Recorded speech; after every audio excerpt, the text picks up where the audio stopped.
I don't know if they're live, it's recording, but I'm going to go to Facebook. You're right with those questions. There's it, mate. Sometimes I just go there, just okay. Yeah. I wanted to make sure there wasn't any bits that you wanted me to touch on. Like I thought that was general chit chat about those areas. So that's all good. Yeah, you good with that? Yeah, sweet. You sure? I promise I won't bring up Mr. Marby or anything. Bullshit. I was expecting you to have that in the intro. Well, I think there'll be a fair few Marby boys on, so... Yeah, I just got to I'm in the garage at the moment. See my little gym? Yeah, I was looking at that when you were back there before. Nice little setup. Here. That's all one there. So the trainer and the big TV over there. Solid. So I've got to get a on this wall here.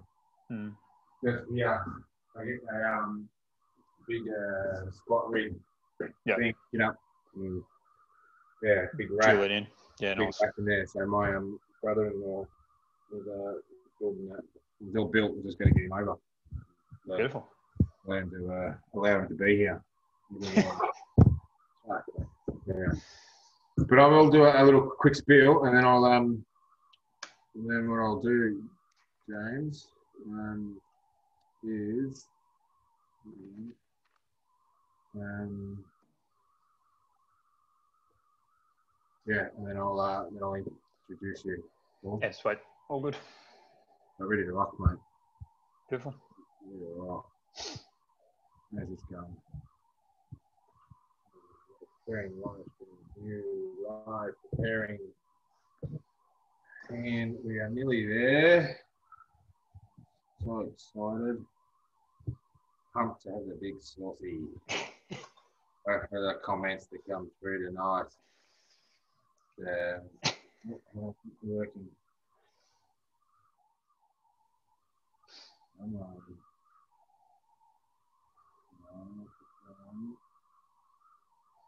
We're preparing. I'm sure I'm not on. That's what you've done to me. Don't like the two melons on the oh no. On the Facebook. Don't like two melons on the Facebook at the same time. It's fair enough. There we go. All right.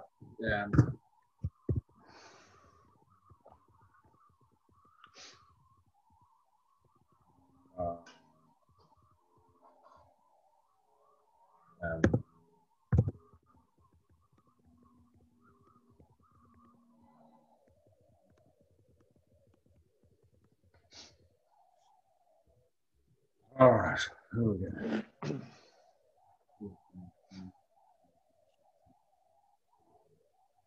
Okay, here we come. All right. Okay, here. We're ready, and we're rocking, and here we go. Good. Thanks very much. And welcome back. Happy Monday. Feels like Groundhog Day at the moment. It's obviously COVID period and restrictions are firing us on at the moment. And we're humbled once again to have a special, very, very special guest with us tonight. And all around legend before I introduce the big source. It's obviously been a challenging time because obviously we were looking forward to those people in Victoria, more in Melbourne, and we're looking forward to actually having some positive news coming out of the press conference yesterday, but that was not to be. We're having to move forward this week. But it is Mental Health Week, which is a bit very, very ironic in how that all works. Obviously the news that we didn't get on the weekend, obviously the awareness week that this week is for mental health. It builds into the mental health month and the excitement that we get to do what we do at Love Me, Love You.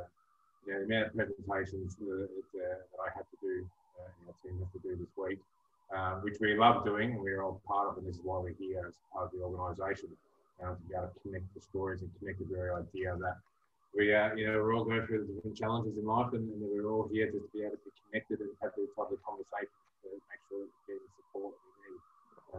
Also how we can connect into ourselves and support ourselves. So, it's even the most robust of people at the moment, obviously going through a range of big challenges of their mental health.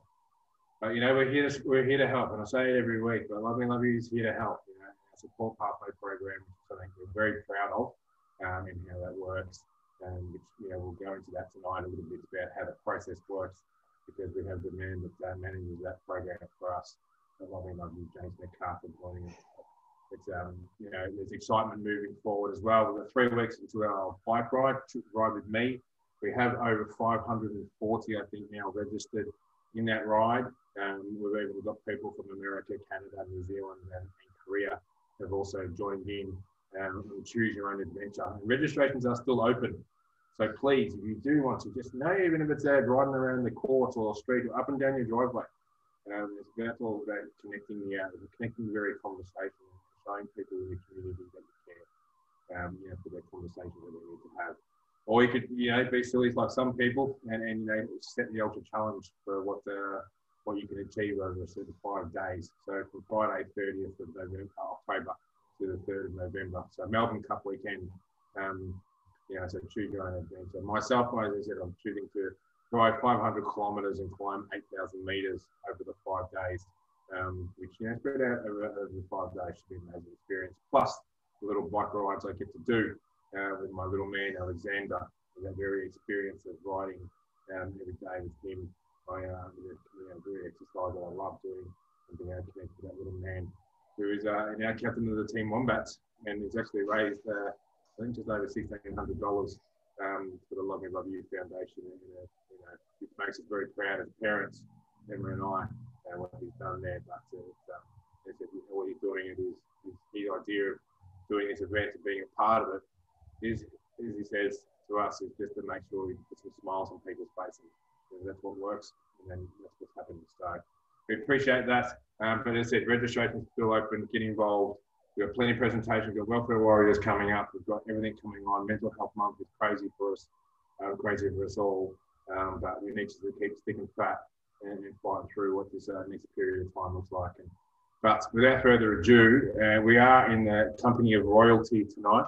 A man who has won 2 versions of Mr. Marby, which for the people that don't know what Mr. Marby is a lucky old man from back in the day at a local football club level. But Jimmy is our program and support pathway manager, has been working with us, Love Me Love You, and been a big driver of our content, our resource, and programs moving forward for the last 4 years. Jimmy? Yep, 4 years, yeah. Because, due for long service. And another, mate, you have to stick back for another few, mate, before you get that. And then obviously heads up our support pathway program, which is, as I said at the very start, is a program that it makes me very proud as an organisation to be able to provide this. And what it does is all through it, but it essentially helps people navigate through the mental health system and making sure that they're getting the support that they need and deserve. So welcome, Jimmy. Thanks, Lance. Thanks for having me. And I thought you said you weren't going to include the Mr. Marby bit at the intro, mate. What are you doing to me? Oh, sorry. I thought I was just saying I wouldn't put it into the main part of the story. Stiff, real stiff. Sorry. Here it is, and it is. It's that. But a local football legend down at Marby Park. We've been a long service in there, mate. For 10 plus years. 10 plus years going on. Well, it'll be 10 years this year. So, and have that genuine redhead toughness about you, mate. I don't know about that. A lot of people would say that goes against me because my body breaks down more than I'm on the track. So, but whatever. That's all right. The positive, mate. The fact that it breaks down because you're actually having a crack. Well, that's what I usually say, but it doesn't usually go down that way with the boys on the chat. No, it doesn't go. My mate had a career out of it, so I'm just give you some backing up on this process there. But obviously, you're linking through the community for us, as I said, in through this. But you also work at Killerdown Secondary College in the wellbeing and welfare team there, looking after the students in the high school there. So talk us a bit through that role before we move through some questions. What's the role of school look like? So I'm part of a team of 3 there. We have 2 coordinators who look after they split the year levels. So we have a junior coordinator and a senior coordinator. Yep. They do a lot of one-on-one sessions. I came on to do a lot more around the prevention space. And a lot more stuff around group work. So Yep. Coming from my background at Love Me Love You and knowing that developing our content and programs, was able to get the role at Kilo Downs. And so I go in there and work closely with groups of boys, girls, mixed, whatever, different year levels, and then just on different topics, depending on what they want and need at that time. So do a little bit of that, and then also have started doing a little bit more one-on-one with some specific kids. So it's a good little role, good little team. We all look after each other really well, and it's a really good school. The leadership team at Kilo Downs are amazing at what they do. They really promote student wellbeing, which makes my job a whole lot easier because you've got the back end of the school behind you when you go in to do these programs or talk with kids one-on-one, whatever it is. You've got the leadership team and everyone behind you doing that. Yeah, and look, obviously this period of time in that, and as a school, they're very well resourced and adverse in terms of actually combating this. But as in taking a proactive approach, which is really important. When we talk about schools being limited in resources, how are schools supposed to take that proactive approach when they're actually resources are limited, looking after their well-being for the students?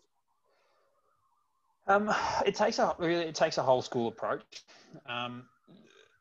Look, there's groups and foundations and organisations that, when their resources are there, you can get these people out to be able to run programs, run courses, help you support the students through.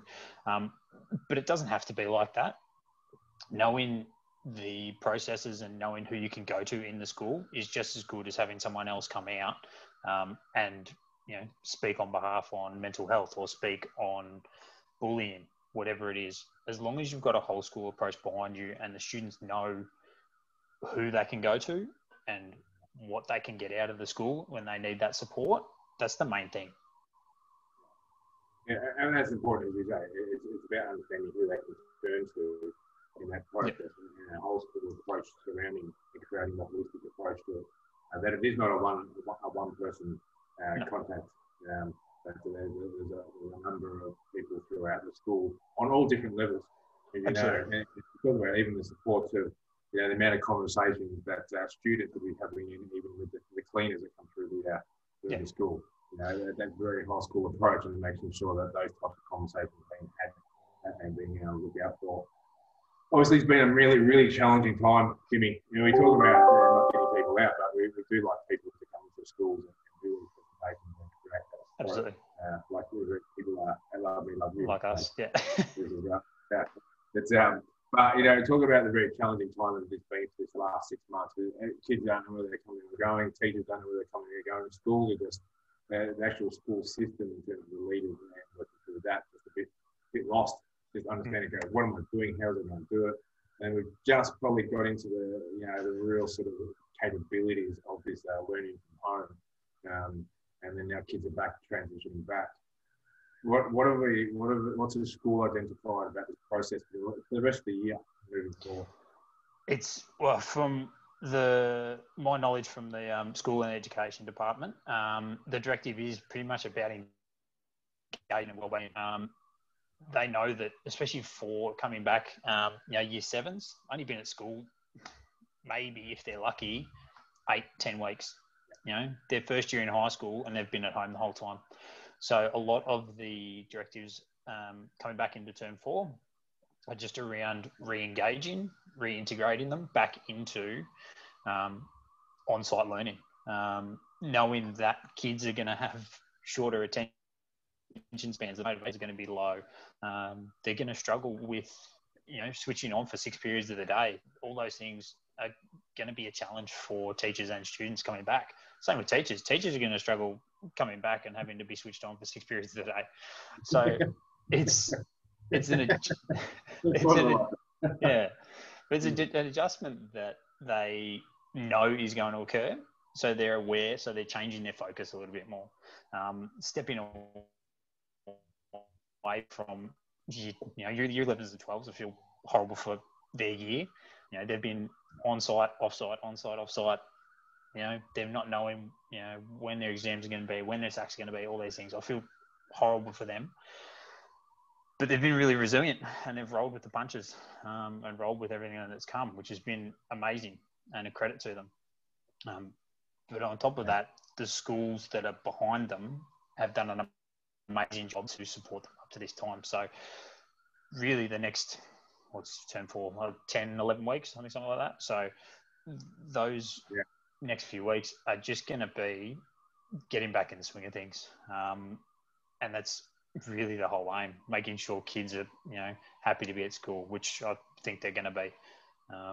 Making sure they're not even worrying about the work per se, but just starting to get the ball rolling to some sort of normality. We're talking about, and there's always going to be a shift to the goalpost. Yeah, absolutely. And as everyone has, through business, through family, through social, through the kids going to school, we've had to shift the goalpost and numerous times over the last 6 months and making that work. But it's just been, how does that work for a child's well-being, a student in high school, shifting that goalpost again and the impact that it has on their mental health? It's massive. Not just for kids and students, for everyone. That uncertainty that this year has brought has not only created anxiety and worry in people that previously may not have struggled with those things, but put that on, compound that with people who actually have diagnosed anxiety or are dealing with anxious thoughts on a day-to-day basis. That uncertainty has just built up in them completely, because one of human nature's basic instincts is to have certainty in your life. You need that in your life to know where you're going. So that has just been taken out of proportion this year. People have lost control over what they thought had control. And for students, it's been that exact thing. Not knowing what's to come has just played on their minds and just created more anxiety and more stress. As I said, especially for those year 11s and 12s who are facing assessments and exams and thinking about the future. Yeah, and that very idea of uncertainty is obviously then also not just from students, but then the impact that has on caregivers in trying to provide that sort of opportunities and pathways and the reassuring words and comfort for their kids to work through. How are the parents to deal with this? How are the parents understanding how we transition back and them shifting their goalposts as well? Yeah, I think it comes down to an awareness of each other's your children, and knowing what's normal, what's not normal, looking out for those things that show that they might be struggling a little bit. If they're withdrawing or if they're struggling to, if they're not eating or sleeping, those are probably good signs that they've got some worrisome thoughts. So those are good things to look out for. But in terms of what they can do is really they need to be kind to not only themselves but to the students. Knowing that the next 11, 12 weeks, whatever we've got left, it's just about reintegrating. So trying to allow that change to happen and not being hard on someone if they're not adjusting as quickly as we think. At the start of the year, it took all of us, a couple of months to actually settle into working at home and making all these changes. It's going to be the exact same thing coming out. It's going to be something that we're going to have to take time, work our way into it, and try and find things to help us reintegrate back into that normality. So parents can be, not being hard on their children, not being hard on themselves as well. If something doesn't go the way that they thought it would, you know, allowing that to happen, acknowledging it, and then moving forward through it, are pretty key factors, I think, when it comes to making this an easier transition. And as you said, that transition and changes, as much as we've got comfortable, some people have got comfortable with this very process of working from home. It's not something that we want to do forever. And then transitioning back, and there is a lot of fear that comes back to what COVID normal, what we call it, is looking like. And very, you know, I myself I'm not really comfortable around big crowds or large crowds. So, you know, walking down a desolate street, for me, is actually quite a great experience. But it's, you know, transitioning back into that and then getting through traffic or sitting in trams or trains and getting that process to get to work and then sit around people and thinking, what's going on? And that very idea, as you said, shifting that goalpost emotionally and allowing ourselves in that very acceptance through that process, I think is really important for all to be involved in. Absolutely. You know, we noticed it today, mate, it was the first day back to school and school traffic. Yeah. You know, and then people were sitting 100 deep in the lights thinking, what am I doing here? You know, haven't seen a car for 100 days. And then, you know, first day back in traffic, school traffic, there's 100 cars stuck in the light. It's a crazy world that we're living in. The very appreciation that, you know, some people are, I spoke to someone the other day, and I laughed at it at the time. She said, I'm really looking forward to going back and sitting in traffic. Because I actually missed it. And we've talked about this before, about the idea of getting back into work. And for a lot of people, that is their me time. That is their time of, you know, disconnecting. That's their process. You know, they might be listening to a podcast or listening to music. That's just their time to chill out. Well, I mean, 15 minutes might be an hour when we're sitting in the car. Yeah. But that very idea is, you know, some people are really needing that. People are missing that. Absolutely. And I talked to the very start. I talked to, you know, to a couple of businesses at the very start of COVID about that process of doing that, and we come up with some great ways around actually sort of doing something similar to that at that time. And you know, one of the guys that was on this call was saying that he actually gets up, gets business, gets dressed, does his thing, walks around the block like he's walking off the train, gets into work, and then gets back into his house, and then that's his process. Because that's his process to start doing, to start his day. And he said we need that certainty, as you mentioned, Timmy, and that very routine for us is really important. We all thrive off that very routine, that is our life. But you know, and we keep talking about this, and we talk about this a lot. You know, we talk about everything around mental health and health a lot because for me, I'm an unbelievable sounding board for myself as a person and individual, but as obviously for what we do at Love and Love You. And we talk about creating that strategy, that very mental health strategy. How important is it to actually create that strategy? As I said, it's massive. Everyone, as much as people might deny it, everyone has a routine and something they do, whether it's in the morning, whether it's night. Everyone has some sort of strategy, some sort of routine to their life. And that's what, as you said, that's what this year has taken away, is that exact thing. The ability to be able to plan what you do on the weekends, the ability to be able to, you know, as you said, stick to that routine and enjoy the time that you might have in traffic, or enjoy that first coffee at work with your best mate, or whatever it is. Yeah. Those little routines that we all have in our lives are that exact thing, is that certainty that makes us comfortable with the situation. When that's taken away, we flounder. We don't know what to do. We lose track. The idea of having to walk around the block and getting ready, all that kind of stuff, perfect. Because that creates that comfort for you. You know exactly what you're going to do in the morning. You know that once you get back and into the house, you're into work. So your brain's switched on. Those little things are all, you know, the things that we've had to adjust and implement into this year to make sure we have those routines and have those strategies. When it comes to mental health, it's the exact same thing.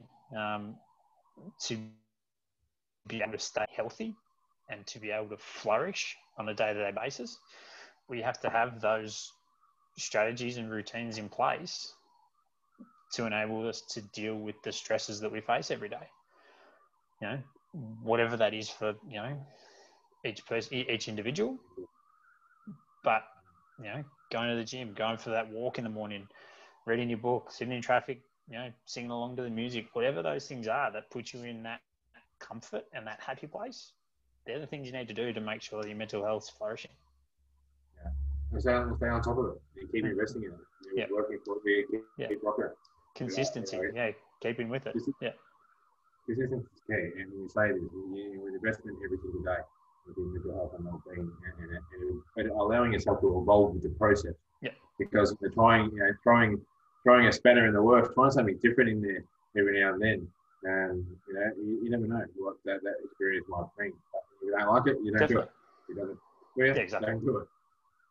But and I say it every week, Jimmy, and I'm not being an idiot here. The very example that I use around that very well-being is that, mate, my alarm goes off between 3:30 and 4 o'clock every morning.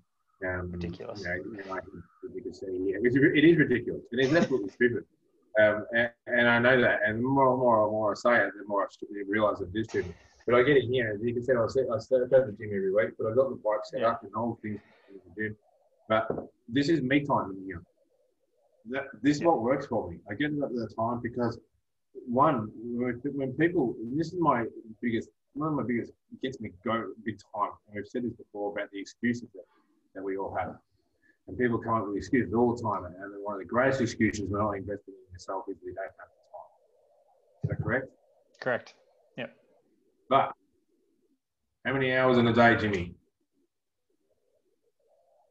Oh, you tested me here. Didn't know it was pop quiz. How many hours in a day, Jimmy? How many minutes in a day?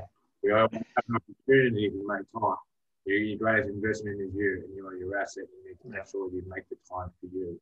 And whether it is meaning that you have to wake up an hour earlier than you usually would to be able to get that exercise in or have that practice time, or actually maybe even start work a little bit earlier so you can finish a little bit earlier. Whatever it might be, works for you. But as I said to myself, I love being in here, sweating it up. It is probably due for a clean, mate, because it's the 3 hours of sweat pool in the morning, each morning, need to get it clean. But we're all good. It means I'm working hard, which I love, which we're enjoying. So it's but with that very idea, mate, about understanding the self-care and the implementation, what about the trends that you've seen? Obviously, you've been working at Love Me Love You, been a big part of Love Me Love You Foundation for 4 years. And before that, you're right in with one of my mentors, Maddie Clement, who's been an amazing supporter of the Love Me Love You Foundation since the inception, before we were actually founded as an organisation. Mate, what have you seen in that trend, that period of time, that in terms of the trends around the mental health space in our community, from the very time that you were working with at Mental Edge Consulting for a very it has only been 4 years since I come on with Love Me Love You, but I think in that time the space has changed and evolved massively. We've come from a point where even back then, 4 or 5 years ago, mental health wasn't on the forefront of people's minds. Organisations, schools, even they were doing a little around the area. They need to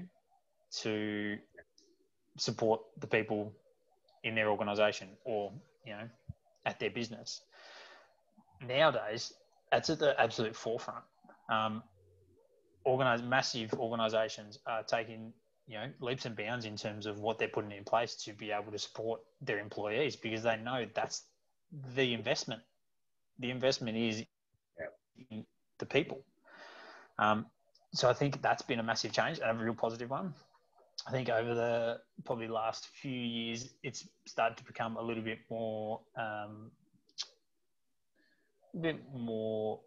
comfortable to talk about these things. I know when I was, 4, 5, 6, 7 years ago, these discussions still had that stigma and still were uncomfortable for people to talk about. Now it's getting a little bit easier. The ball starts to get rolling. who you can talk to about these things. You know, generally there's, you know, you have a couple of mates that you could talk to and open up about this stuff, and that's okay. That's, you know, that's what we've got to. Previously, we wouldn't have. We would have closed down, wouldn't have said anything because we thought that, you know, well, if I say something, I'll be judged, you know, and I can't have my mates judge me. But nowadays, you know, we can openly talk about these things and have our mates have our back the whole way through, which is an amazing thing that we've been able to get through. That's for sure. I think in terms of other trends, it's, you know, a lot of stuff revolve around the reactive nature of treatment in mental health. I think it's slowly changing, but something that's going to take time.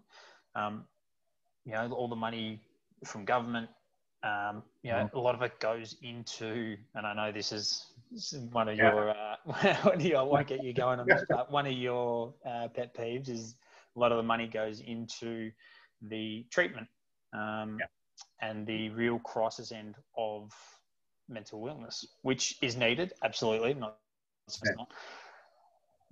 taking that away.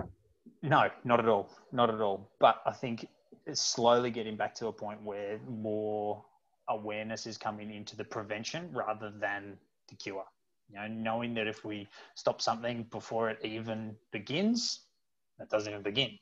It's done. Yeah. So that focus has started to change. I think that's been over the last couple of years that's started to change. But that's going to be something that takes time. Could be another 10 years before we see a real change in that space, but that's okay. You know, we keep working towards it, and hopefully we can contribute to making that positive social change. And that is where we talk about the very idea how we can all, you know, obviously Love Me Love You is a great platform that we're a part of, and we have the very humbling opportunity to share through our platform that experience to create social change and the mental health outcomes of our community. But we're talking about the people in the community, that everyone playing their role and you know, making that change happen. You know, and it is for me. And we talk about that very funding talking there, Jimmy. And we've had, as I said, many conversations about this, and it is, you know, it does. It automatically goes all to the high end, the high risk, the sort of treatment there, which is very needed because we haven't done the work that leads people to get into that position.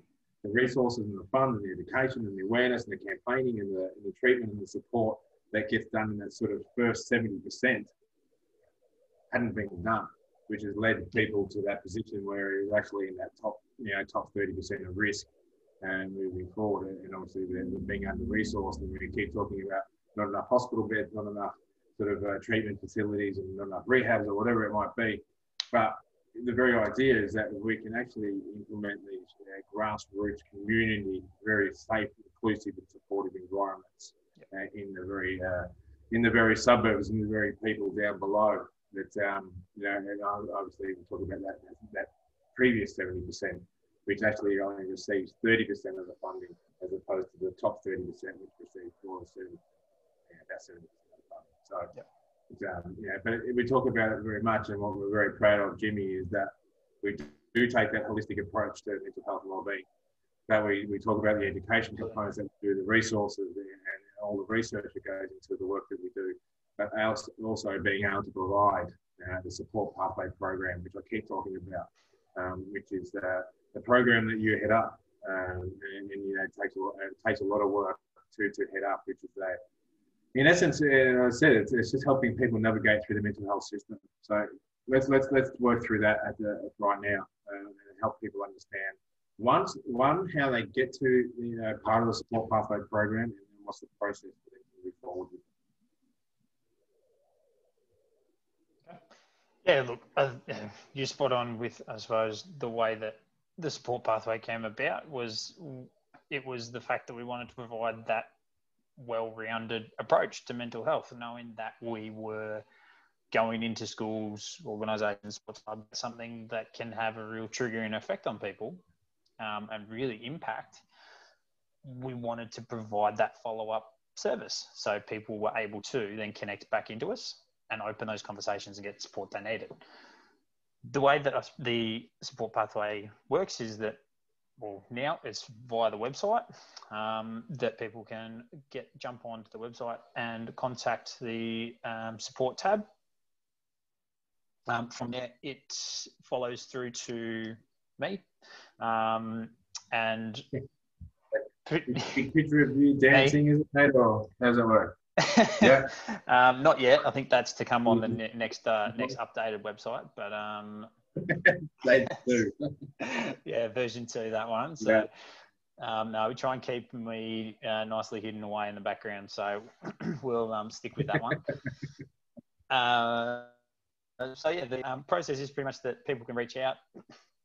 From there, we get in contact, and we work through a process depending on the individual, and we case manage that individual into whatever they need, depending on their circumstances and their situation. It determines which pathway they take.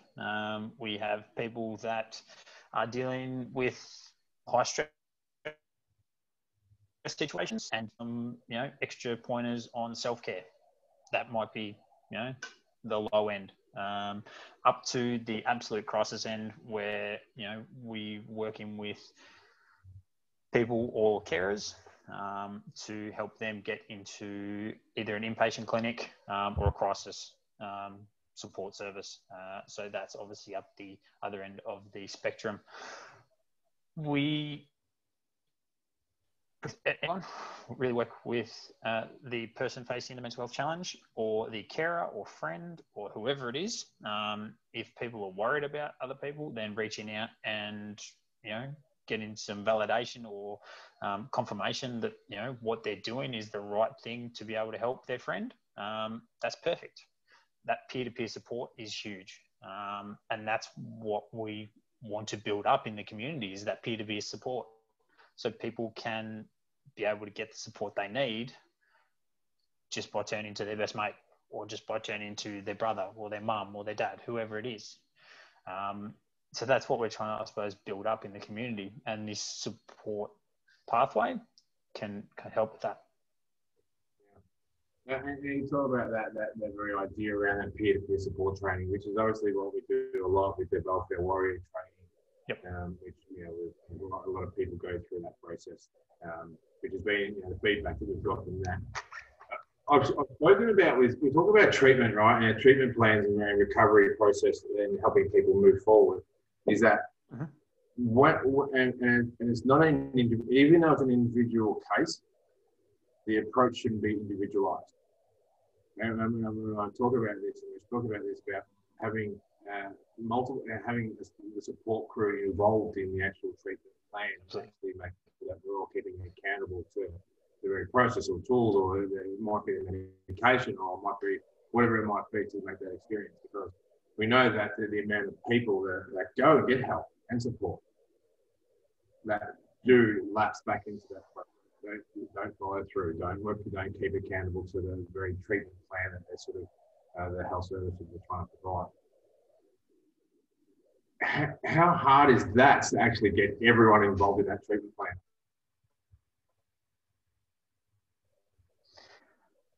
plan? Look, everyone should have someone they need to have, that one person they can turn to in those situations. But not everyone feels comfortable opening those conversations with people. So that's where I suppose we can come in, and we can provide that support. We can be that person that keeps them accountable. If what they need is to get a mental health care plan and get to a specialist of some sort, we can work with that person, plan out what we need to do exactly, and make sure they stay accountable to those things. Knowing that during these conversations I'm having with people, trying to promote them opening these conversations with people, because that's what we need to do. We need to make these conversations normal. We need to make them comfortable with everyone, because the more we do, have these conversations with our family and with our support network, when we are struggling, it's easier. We can get that support nice and quickly. And the support crew idea and campaigning into that, and acknowledging the very support crew that is available to us. Whether it be, and that person is sitting next to us all the very time, or it might be your partner, might be a friend, might be auntie, might be grandma, whoever it might be in this world. It might be the cleaner at your work, or at the school. I don't care who it is, but how do we, talk about just the very investment we need to make into our crew, and that very diverse approach to that as well. Yep. Diversity in your support crew, it's really important, because through diversity we attack adversity, and we work through that process with everybody. And it's come a long way in the work that we do with that, helping people understand what the support group looks like. But that very acknowledgement of checking in process, and it's easier said than done, Jimmy. The whole checking process. Do you believe? Yeah. I don't believe, but a lot of people do. Let me hear from you about that. Yeah, I think it's one of those things that comes back to, I suppose, the stigma that we're still trying to break down. As much as we like to say there isn't one anymore, there still is, and people still have those perspectives that if I open up about this stuff, then someone might look at me differently, or someone might treat me differently, or they'll view me as XYZ, whatever it is. And that's what creates this issue, because we're making assumptions about what other people, or how other people are going to react when we open up these conversations. The more we discuss this stuff, and yes, you might come across, I'm not saying you're not going to come across the occasional person who, doesn't judge you, or does judge you, sorry. Yeah. But if they do, and you're opening up to them, then they're probably not the right person to be speaking about this stuff, and they're probably not the right person to be there to support you. Yeah. But those check-ins that we have with, when we do have them with our closest mates or our family, actually creates a stronger connection and bond between each other, because you're bearing your absolute vulnerabilities and opening up to that person. It creates an unbelievable emotional connection that a lot of the time is missed because people aren't being truthful with who's around them. Yeah. And we talk about that, and the real idea around those different types of conversations with different people. Like I'll have my regular three that are at the top of my tree in terms of my support crew, my wife, my mum, my sister, and the conversations I have with there. But then I also have, it's quite funny, we talk about genders and your approach to having these types of conversations, and having male-to-male conversations around this space, even for someone like myself who's so in touch with what's going on. My top three are of the opposite sex, but then my next three, yourself, Maddie Pilios, and my best mate, Benny Brown. It's, but I have different conversations. They're not so much in terms of the emotional capacity conversations that I have with the three of you. It's just life processing conversations. It's about, stuff that we talk about and hell of a lot. It's about sort of the work and the mental health space, and which you then get to in a sec with what you're doing moving forward. Matty Pilios, we talk about people and friendships and understanding the very idea how we understand relationships and networking. Yeah. And my mate Benny is just, the guy that I've been best mates with since, from 1991, 1992, 28, 29 years of bond. We don't say put up with that long. Yeah, I know, unbelievable, mate. It's, I don't know how he stuck around so long, but it's a very, very lucky man, and he should have won a few awards. He was my actually captain at captain of school footy, which was a little superstar, and should have been on the runways in Milan if he had been a better footballer. But, anyway, he and that very idea. And our conversations is through that conversation. Yeah. Because life is so serious, and life is so so for on for a lot of the time, for a lot of people, to have a conversation about nothing is really important for you in terms of your support group. And so it doesn't have to be heavily emotional conversation. That's just having that very conversation and capacity to express yourself about anything that you want to. Yeah. No, exactly right. Exactly right. And I think that's critical to who you have around you. As I said, those peer-to-peer conversations, you don't have to open up about your mental health to absolutely everyone in your support network. But being able to open up to different people about different aspects of your life is what enables you to not only get these things out of your head and create a process where you can actually talk and bounce things off, as I said, a soundboard, whereas you might have someone else who just sits there and listens. Yeah. All of these different things are the way people can create these conversations and make it more comfortable. And that's critical to, I suppose, changing what we're going through at the moment. Yeah. And as we said, we're going through what we're going through at the moment, because it's something that we hopefully never have to go through ever again. But who knows? Yeah, who knows? This is the world that we're living in. Yep. Well, this would be around. So it's there's going to be the next one in a couple of years' time, because something will happen somewhere. But anyway, aliens might come and get us one day. But anyway, it's but we still hold people back from having these conversations. People are still holding back from getting the support they need to deserve. Whether the amount of work that we do. I want to touch base. You're an incredibly smart individual, and you've just gone back into uni. I have, yes. Study a master. Is that right?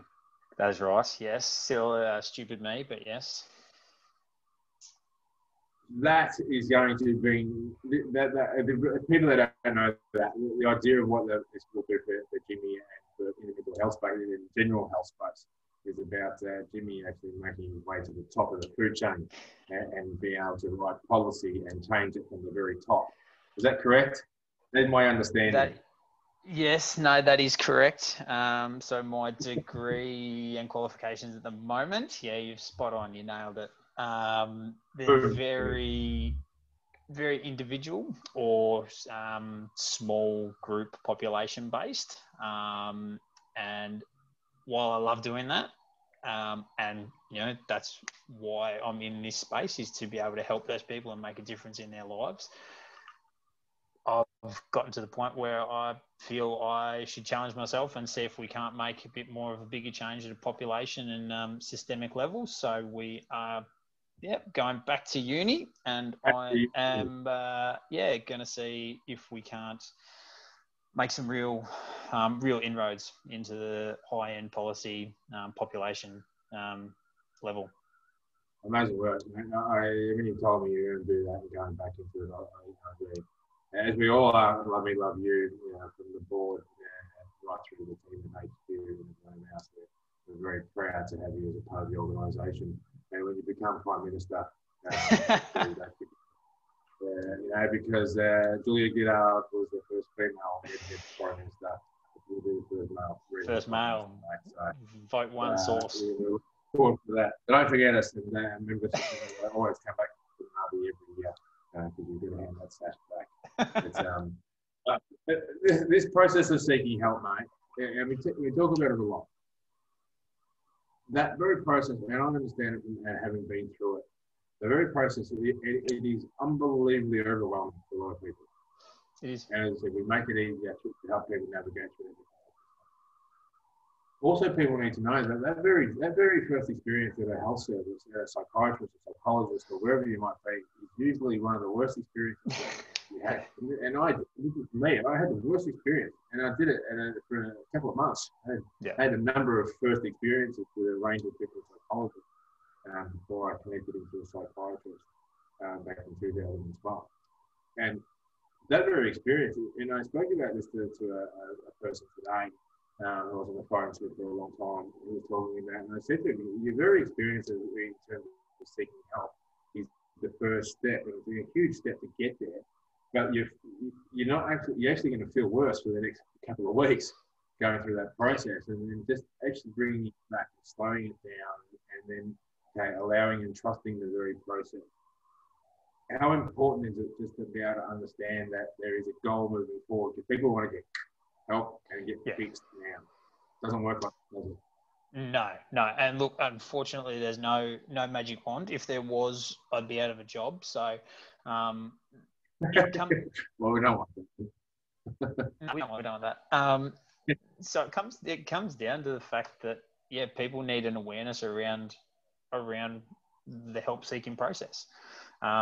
Yes, the first step is massive, and it takes a lot of courage to be able to put your hand up and say, I need help.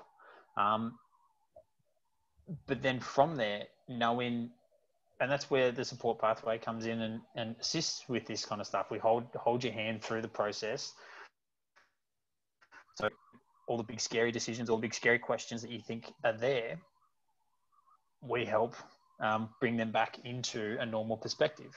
Because, as you said, the first session with a specialist, either psychologist, psychiatrist, whatever it is, it's going to be full on because you're not only opening up your vulnerabilities, but you're also starting to create a rapport with someone you don't actually know.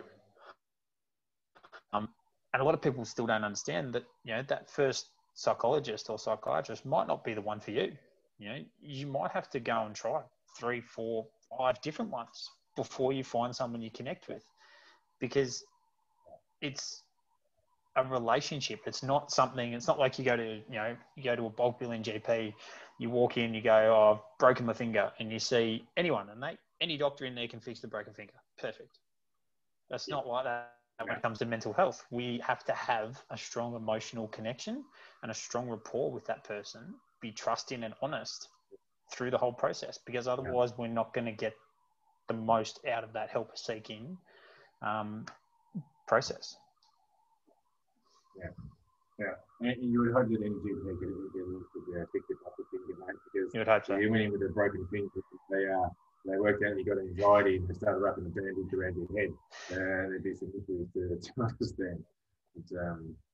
But as you said, and that's the very idea that even in the GP system, getting through the referrals and the mental health care plan for a lot of people is that there's certainly doctors and GPs in the medical world that do it a lot better than others, and encourage people to in understanding that process of having your doctor through your relationship with the doctor is to build a strong relationship with a regular doctor that you trust and you feel safe and respected with for all your issues, not just with obviously mental health.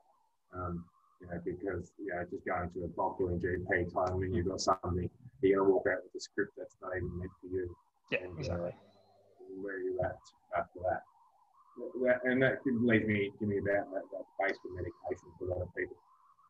And it's very conversation. Same thing. I had this conversation with this man, a person today, and talking about they didn't want to be on the medication because they thought it would change and all that sort of stuff. And I'm like, well, okay, the very idea of medication is it plays its part. The initial phase is to create a leveling of the chemical imbalance that is happening with people. Absolutely. But people go, what is it changing? How do we get around that? It's around that awareness, because people, as I said, people feel like it's a viewpoint of, you take a Panadol for a headache and it's immediate fixed, it's within a couple of hours and you're different.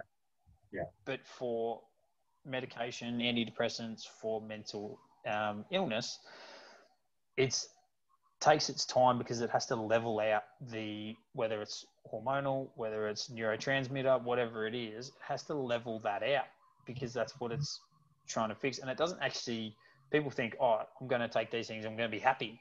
It's not the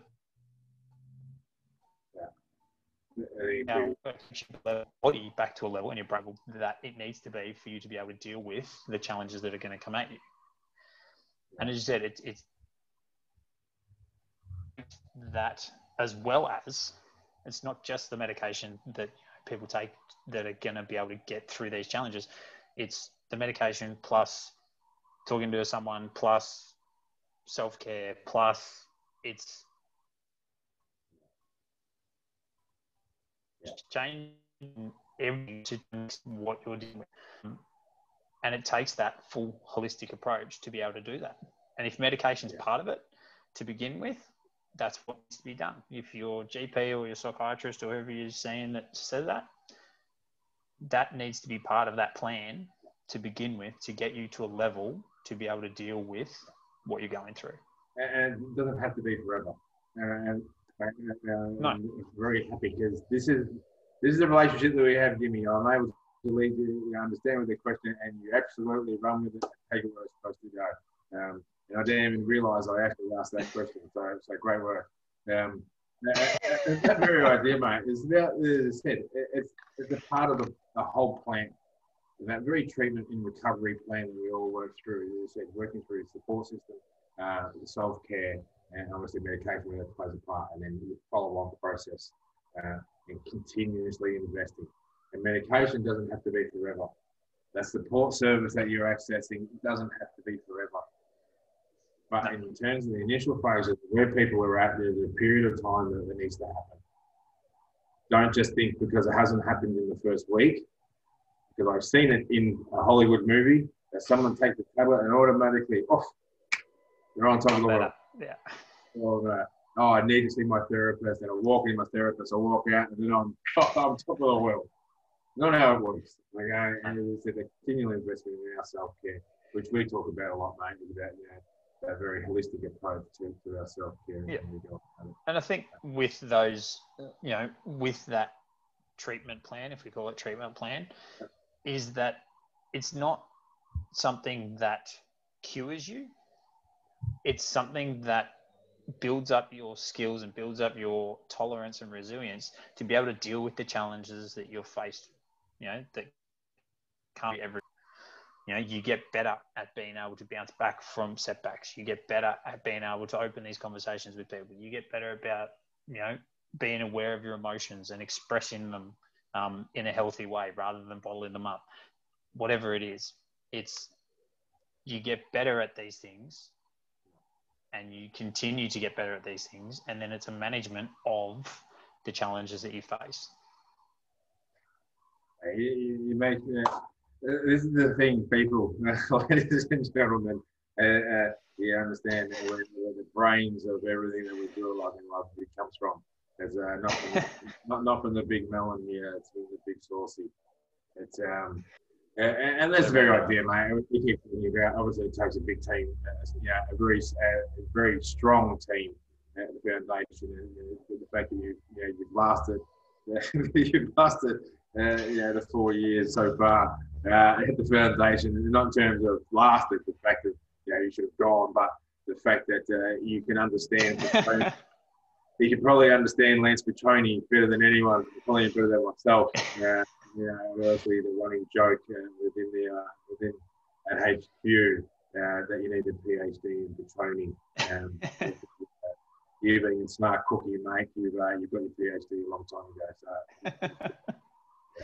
Just makes it easier for because it is, the impact that the foundation has on thousands and thousands of people that and probably thousands more that we don't know. Through our education programs, the resource, our peer-to-peer support, the support pathway programs, and the events that happen, and just general messaging around social awareness that what we're doing as an organisation. I say this to you in the team meeting every week. That the work that you do for us is amazing, and we're very honoured to have you as a part of the organisation and as a big part of the community. And I look forward to seeing your energy and your growth as an individual in this space moving forward, because you're a bit of a star, and there's nothing that I ask of you is too hard. And I appreciate that. And, sometimes you can tell me to get your stuff sometimes, mate. I like it. And the fact that, mate, every year, and this is the experience that you've missed most this year in 2020, your regular role as a sweeper for the March With Me event. Yes. The last couple of years, 2-3 years, and you've been the very last person to walk the Yes. whole distance of the March with Me event. And you know, obviously it's a great thing that you do because you're the person that probably is best able to support absolutely in a darker place because they cannot walk any further because they've got 100 distance. But you know, you've done that without us, mate, in the last few years for us. So I thank you. And I've missed it. I have missed it this year. And that's, you know, we're talking about that. The very idea around walking. And, you know, you've had a lot of friends and family involved in the walk. You know, what does March with Me actually mean for you? It's a coming together of the community that Love Me Love You's developed, and like all the connections that we've made over the years is getting all of those people plus new people in on who we are and what we do. And look, as I said, I've missed being at the back of the pack, and you know, rounding up all the stragglers and trying to get them home and trying to get them into the support van so we can finish by darkness. But look, as I said, I love doing it. It's something. Luckily, I've got patience for. There was a few people probably in the office that didn't have the patience to be able to sit at the back and and trail on. But yeah, look, it's something that just it brings out that community feel, and it really shows when we have these events how much impact we're having, because we get, you know, X, Y amount of people, whoever it is, you know, 1,000 people, whatever, plus the extra, you know, support that turn up at the end. Kind of numbers just show that what we're doing is having the impact that we want it to have. Yeah, that's amazing. I appreciate that. And for those that have been asking about the March with Me event, obviously we haven't been able to. This COVID period, it's dead injuries. Even he wanted to do the walk, but he couldn't get himself up for it, he reckons. But I think he keeps pulling out the excuse for putting stage 4 restrictions so he doesn't have to walk the 60 kilometres. It's but you know, it will carry on, and hopefully we are. As I said, we're in a game of hope at the moment with what's going on in terms of public events en masse, because you know we're talking over 1,000, 1,500, possibly 2,000 people that will go do the walk. So hopefully March 2021 we're able to do that. The people that have still had the registrations, that will carry on into 2021. Obviously, the fundraising and everything that's gone into it, and you know, hopefully we're able to actually get back to a place where we can hold that event and as I said, create a very connection with the people. And you know, I look forward to, you know, as I said, I haven't done it. I haven't been able to do it for a few years due to my knee. But you know, and that for me, Jimmy, we said that you know, that for me it was a very emotional experience in not being able to do it, because that's my very thing. You know, for me, we've talked about many training walks that we've done. We just love just walking and talking. That's our thing. Yeah, pushing yourself to a listen and going bang, bang, bang. But the very conversation capacity that comes out, you just got no choice. You've actually got no choice because it's really hard to walk away from someone. You can't. It's really hard. Yeah, you can't.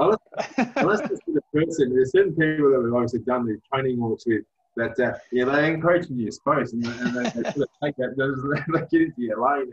But, you know, and then you sort of work your space out, or you might run a little bit forward because you need to sort of, I'm going to go forward sort of thing. But it's, you know, you can't run away, you can't walk away from people. No. And that very, the conversation capacity that we all need to have, normalising it, mate. What you've done, as I said, for the organisation, with the mental health space, especially the people in the community, mate. I had a testimonial from every person that you've helped through the welfare, through our program in education, but obviously who you've helped through the support pathway program, mate. We wouldn't have enough time in this week to be able to read them all out. But and I know, mate, I get a lot. You don't probably get as much feedback from them at certain times, but I get a lot of feedback from a lot of people. Doing regular contact with a lot of people, it's just a messaging, a phone call, an email to say that, you know, without you, mate, there's a good chance that they probably wouldn't be alive this time. So, for the support that you've given and helped them through that process, Thanks, mate. hats off to you, Jimmy. As I said, we're very, very lucky that we have our resident redhead rocking it in the office, who is also a DJ. He's also he also gets the coffee. He's also like puts everything together, making sure it's all okay. We do appreciate your time, mate. Hats off to your family. You are a big boy from the bush. I am. The sheep are missing you down in the bush, mate. No, I don't think they are. I think they're all right with my old man. He'll be managing them, I'm sure. Big heavy, mate. He is our regional role model. The model of the photo, and we will share that coming up soon about him sitting on the back of on the ride-on or something. Yeah, no, on that wheeler, with the dogs, yeah. Dogs on the hills in the background, but it was amazing. We're very proud of all of his children. We're amazing work that he's just doing as humans. So it's but mate, appreciate it. As you said, hats off to you and to the people, and thank you for everything that you do at the foundation. And as I said, for the people that need help, support, I have put the link in the comments for the support pathway program to be able to access that through Jimmy, but obviously through our welfare warrior, through all of our lifetime wellbeing, our education, the journey, the presentations, the whole thing. I think in terms of the presentations that we do, Jimmy, and you've sat through a bucket load of them. Fair few, yeah. A fair few of them, mate. It's you're being able to actually deliver our welfare warrior program with yourself gives me great confidence in what we do. But obviously with Jason Banks, who's also coming on board, to deliver. Smashing it. Davies, the unbreakable farmer, who does a ton of work for us as well in this space. But if we do want to get more involved with the foundation, we do believe we have something to be able to offer to help us make a difference. Please reach out and contact us, and we can hopefully we can make that work. Absolutely. Understanding that we need an army to make a difference in our fight against the beast of mental illness. Definitely. Big love to you all, mate. I'll see you very soon. Appreciate it. Thanks, mate. Good luck. Appreciate it. Ride with me still open, but Jimmy is here. Jimmy is going to make the world a better place. I won't be doing it on a bike, though. You will never see me do that, mate. Just please. You'll love it, mate. You love the lycra. Enjoy. No way. I don't have the body for the lycra. What do you think I do? Mate, the people have thought it was like a fridge wrapped in lycra. It's not the greatest of looks, but here we are. Yeah. Oh, mate, appreciate it. Thank you very much. Remember, thanks, everyone. Legend. Bye.